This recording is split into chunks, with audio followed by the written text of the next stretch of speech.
This is A Little Bit of Brooklyn, the show that will taste, talk, and walk its way through the New York City borough that was, is, and always shall be the melting pot of American food.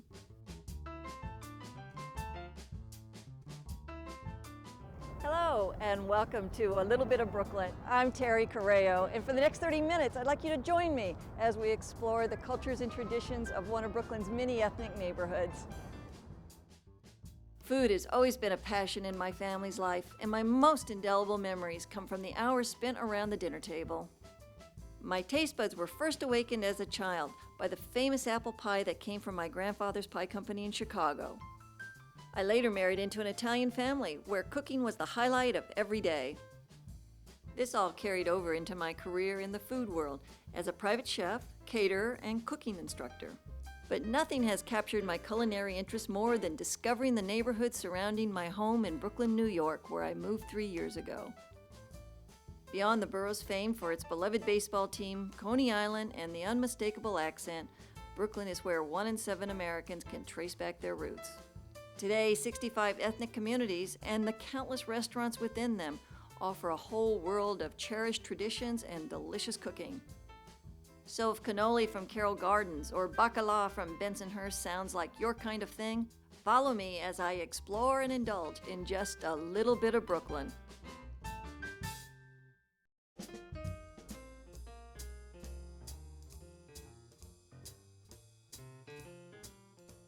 The trees are budding and the flowers are blooming. Yes, spring is in the air and Easter is right around the corner. That's why on this edition, we're going to Brooklyn's northernmost neighborhood, Greenpoint, to experience a traditional Polish Easter holiday. Home to over 30,000 Polish-American people, Greenpoint is the nation's second largest Polish community. The first time that I visited here, I thought I had been transported to Warsaw for the weekend. Polish was spoken in the streets, there were Polish signs in all the windows, and the smell of kielbasa filled the air. And the neighborhood is never more abuzz than around this time of year, just days away from Easter Sunday. So I've asked my friends the Gubernuts to share their traditional festivities with me. Today we'll work with 2 decorative symbols of spring, the egg and the lamb. First we'll see how pisanki is done, which is a very elaborate egg painting method. And after that we'll discover how to create paschal lambs in all shapes and sizes. Then it's off to go shopping for the finest babka and kielbasa in the neighborhood. After all the preparations are complete, it's a trip to church with the traditional basket in hand, filled with foods to be blessed for the holiday. Then we'll head back home with the family to celebrate the day, highlighted by Grandma's classic Polish Easter dish, white barsh soup. We're here at the Gubernuts' home in Greenpoint, Brooklyn, and today Jolanta Kupa Gubernat is going to show us how to decorate Easter eggs, and her sister Barbara Kupa will also join us. Jolanta, can you tell us what this method is called? Well, the idea of decorating eggs is very traditional. They're called pisanki in Polish. The word pisanki means to write on. So the idea is to get something onto the eggs, whether it's crayon, paint, or what the tradition that we were taught by our mom is to use wax. So we take wax either from a burning candle, or we prefer to use beeswax, which comes in little cake pieces like this. Right. And we melt the wax, warm it enough so that we can apply it to an egg. Mm-hmm. And these eggs are already hard-boiled, and essentially make little strokes. And then we generally prepare these eggs for blessing and for consuming as part of our Easter festivities. So we use food colorings, and we will be blessing them in church tomorrow, and we'll be eating them on Easter Sunday. Oh, lovely. And now, how do you apply the wax to the egg? It's a batik type of pattern. So I just use a straight pin attached to a pencil, and I warm like this up above the candle a little bit. Okay. And here I dip it into wax that's already warmed and melted. Right. And I just stroke it on like this. See? Right. And you make a whole series of them. So it just holds a minuscule amount of wax, doesn't it? You have to work very quickly. Just a drop. And in order to get a stroke, you want your wax and your little pin to be quite warm. so that you can apply it and get actually a nice working stroke. Ultimately, you develop sort of a rhythm to it. As you apply it, it's just you warm it, heat it, and apply. Now, some of my wax is a little bit charred, but that doesn't matter, does it? It's a little... At the very end, the wax gets scratched off so that the underlying surface of the egg gets exposed. So it doesn't matter. Now, are there traditional designs that you like the to follow? designs are varied. They're generally inspired by nature, by the themes of the holiday, and I guess we've developed a whole assortment of different patterns that seem to work.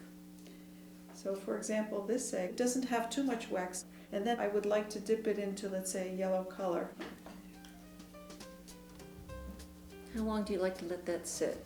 It's a matter of how much dye, and I'd like it to be a good, nice, solid yellow. And here I have one that I applied wax in circular patterns before. So, for example, this egg I think probably has as much wax as it's going to take. So let's put this into maybe one of the darker colors, the blue, green, or the purple that's in the second row. Okay, because that's the only color you're going to put Yeah, on I it. think we're not going to double dip that one. Okay. Now, about how many eggs will you do today? Well, generally we try for about 2 dozen. Between everybody working, so. Yes, the more hands working, the better. But we invite everyone, ourselves, our children.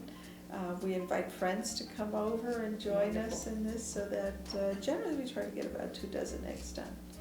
Because we want to fill the basket with the Easter lamb, and then we want to have a few extra colorful eggs with the food items that we're going to bless. Beautiful. Shall we see how that purple is doing? There, I got a little dark. Now we went into, what color did it jump into? Green. A few mishaps aside, our afternoon of egg painting went fairly smoothly. We talked of many things and got wrapped up in thought and storytelling, which is precisely what the holiday is about. It's a celebration of family and friends, highlighted with wonderful decorations and traditional foods of the season. Our eggs turned out beautifully, but this was only the beginning. We have now been joined by a friend with a family tradition of her own. Christina Gut is an old high school friend of Jolanta's, and she has offered to show us how to make her special Paschal lamb out of butter. The imagery of the Paschal lamb is one element that most Polish families incorporate into their Easter celebration. It has special religious significance for them, but it also represents and celebrates the arrival of the spring season.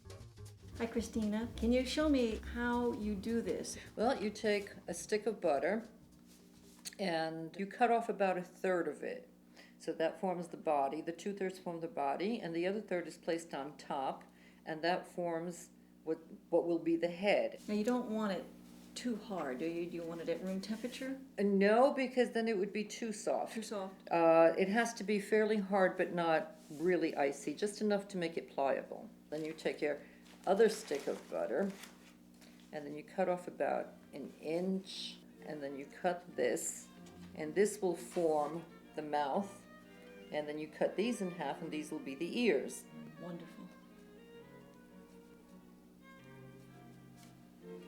And it doesn't look like much now, but as we start putting the wool on, it'll start taking shape. And the wool we make by squeezing the butter through a sieve. Now see, what you do is just kind of squish it through, and then lift it up, Oh, and start putting the wool down. brilliant. Oh. It's cool. And something so simple, it just makes such an effect. Mm-hmm. That's tremendous. Yeah. And you just keep layering it and layering it. To make a full wool. Mm-hmm. And is this put on the table at the Easter dinner and consumed, or is it purely decorative? Oh, no. This is real butter, and it's to be used. I usually put one in the basket when I take it to church to get my food blessed. And then we bring it home, and it becomes part of the Easter meal. These Polish Easter activities were rather time-consuming, which of course led to lots of storytelling, especially about the origins of the traditions themselves.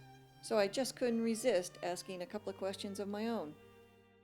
Can you tell me how the tradition of egg painting evolved in Poland? Well, in Poland and Russia and the Ukraine, where it's most popular, during Lent you would not eat dairy products, and eggs, of course, are considered dairy. And you had chickens laying eggs all the time, and you had an abundance of eggs, so what can you do? You couldn't eat them. So women would sit around and decorate the eggs, and that's how the tradition got started, or that's how I understand the tradition got started. Now, I wasn't one read that on Easter Monday, there is a tradition in Poland. Dingus. The drenching. Yes, yes. This exists? Absolutely, to this day. Traditionally, the customs came up out of country homes which had wells outside, and the idea was you had to bring in fresh water for today, and people would be hanging around with receptacles, buckets filled with water, and the idea was that usually boys would try to get the girls all wet, first thing in the morning. But what the symbolism is, I honestly don't know. It's probably to do with the patron saint, right? Of dousing women with water. This is just Schmigus Dingus Wet Monday. It's called Wet Monday? Well, I'm Wet just Monday, translating Mokry Poniedziałek. But Schmigus Dingus is actually kind of the name of the holiday as such. So Christina, show me how you finish this off. How do you decorate the face? Okay, now this is actually very simple. You take whole cloves and you kind of stick them in here. Be careful not to knock it over. And kind of prop it up. And there's your other eye. So now you've got two eyes. And then for the nose, cinnamon. So you use a toothpick?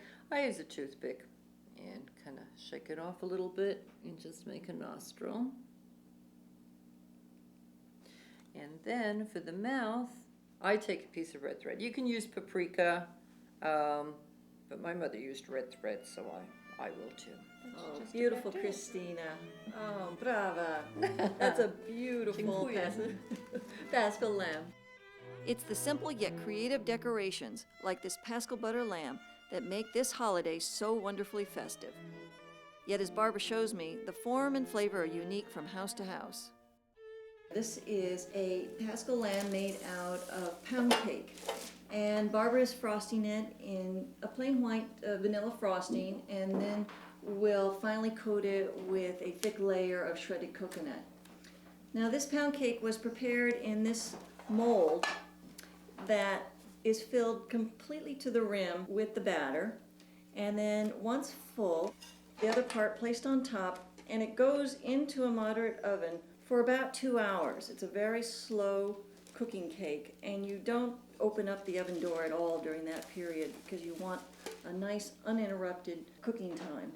And this nice sized lamb will actually go into a big Easter basket that will be transported to church tomorrow morning for the annual blessing. Yeah, I think you'll see tomorrow that this isn't, most people don't have this large a cake, or if they don't bring it to church, even if they do.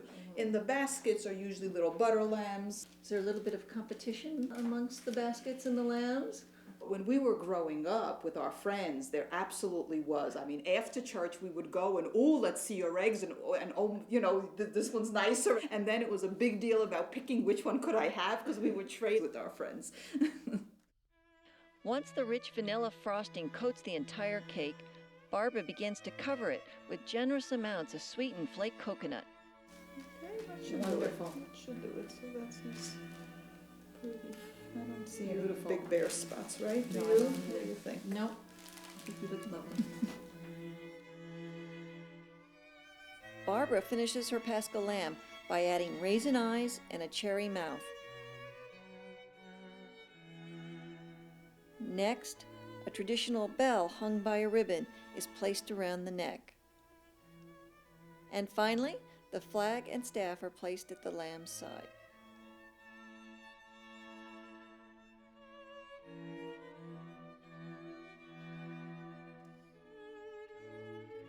I was quite happy to sit and absorb all of the Gubernat's wonderful customs. But alas, Good Friday and Holy Saturday are not only days for inside activities. There is also much shopping to be done around the neighborhood. As we moved from store to store, Yolanta and her mom showed me many new and interesting culinary treats. Some were even new to them. It was a complete sensory experience. And they even guided me to their favorite stores to purchase the Polish staples of pierogies and kielbasa. But the store to buy the best has been a subject of much debate around the neighborhood for generations.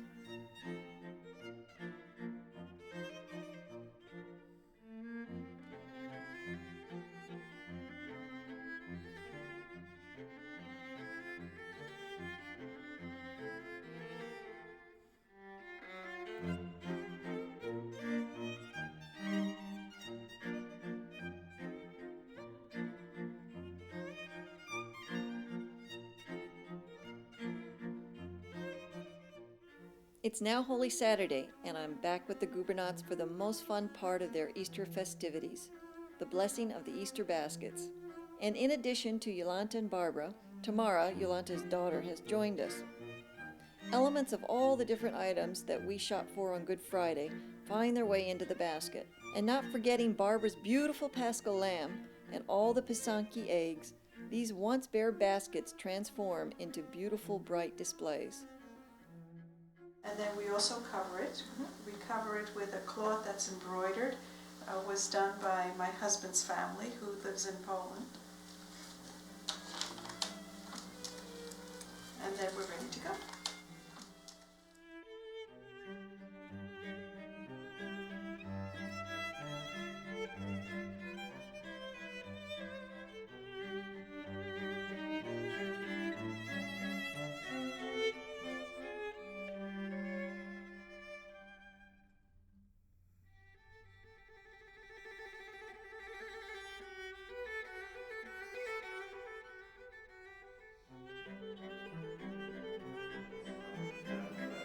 Wszelkie świąteczne pieczywo, na pamiątkę chleba, którym nakarmiłeś lud słuchający Ciebie, wytrwale na pustkowiu. Baranku Boży, który zwyciężyłeś zło.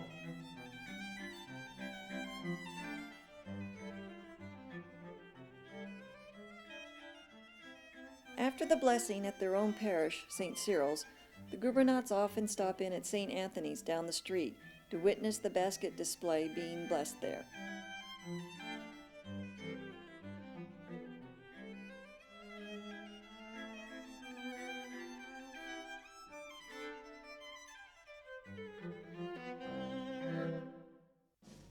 It's also a time to catch up with friends before the family meals of Easter Sunday.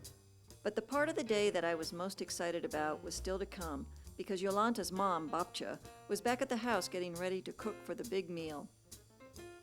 A classic Easter dish found in many Polish homes during the holiday is white barsh soup.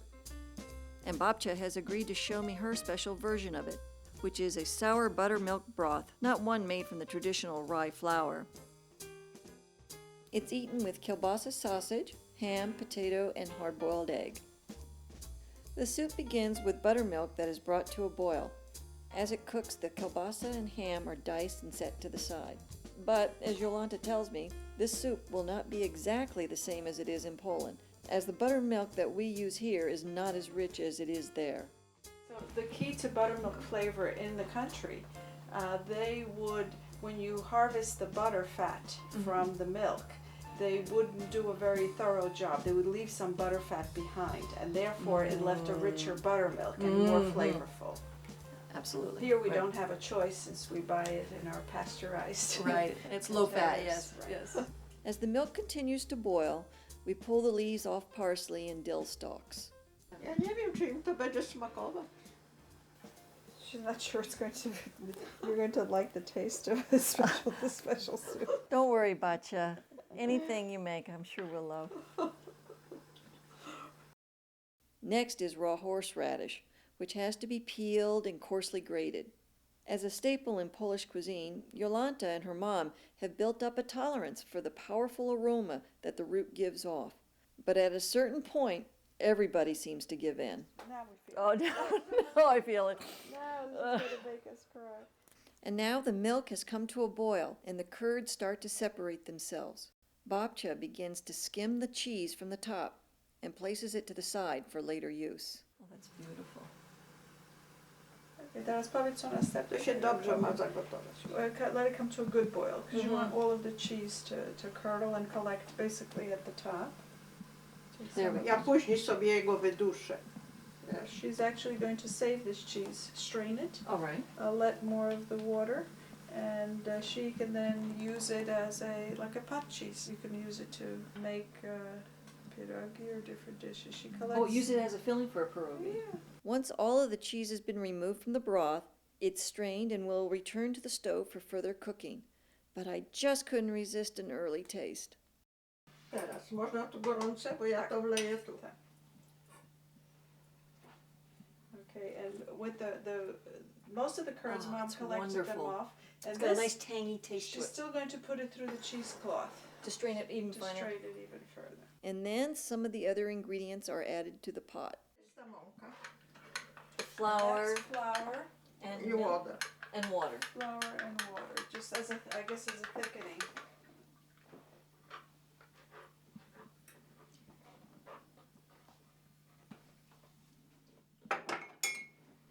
Oh, this way you get no lumps. This is a great way to do it. Next, milk and heavy cream are added, and the mixture is brought to a boil. So it's very fast. Now, what about the potatoes? Potatoes are peeled Słuchaj, and połóż simply ma boiled. jeden talerz, że pokaż co ma być. Połóż pół ziemniaka, troszkę szynki, troszkę kiełbasy, pół jajka, chrzanu i zielonej pietruszki. Na każdym talerzu to ma być. Będziemy nadawać na talerz. So- She's saying that when you put it on the plate, you put a little bit of potato. Potato. Oh, We'll okay. be doing that at the table. Przy You'll be stole check- zrobimy. Oho. The broth boils for about 10 minutes, and then it is brought to the table along with all of the other dry ingredients. So usually one puts in a portion of an egg. So the ingredients go in before the soup. Generally, yes, it's easier to pour the liquid all around. This is the diced kielbasa. So you can put Sprinkle it around. around or in heaps, but you put in as much as you like. The ham.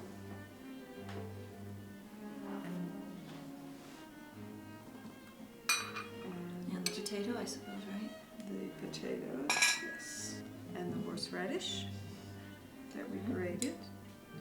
And this you can be as skimpy or as generous as Brave as you can be. as whatever to suit your taste. And then some greens, which could be added now or at the end, and the broth. The broth is poured just around, surrounding all of these, and you want to make sure that this broth is piping hot. And what it needs is just a touch of the greens. May I do that? Yes, please. So parsley and dill, just a touch of spring.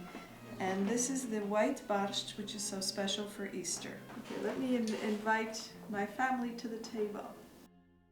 Before we sit down, we have the whole Gubernat family together who are going to have the sharing of the egg before we sit. This is Yolanda's husband, Mitch, and Yolanda's son, Thomas. And Father, will you have the pleasure of serving eggs for the family? Halleluja.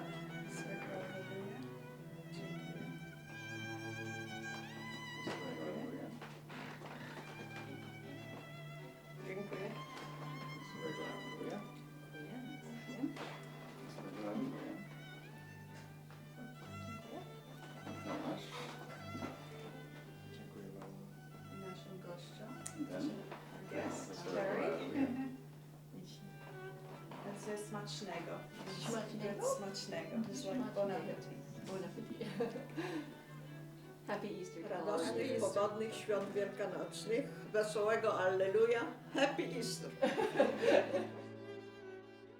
As my Polish Easter experience begins to draw to a close, I realized that although every Polish family has their own unique Easter customs, the joy and love amongst family and friends, like that which I experienced with the Gubernats, is the common thread that unites a community during these holidays. Well, I hope you've had as much fun as I have in learning about a traditional Polish Easter. And be sure to tune in again next time as we explore the endless riches of this city on A Little Bit of Brooklyn.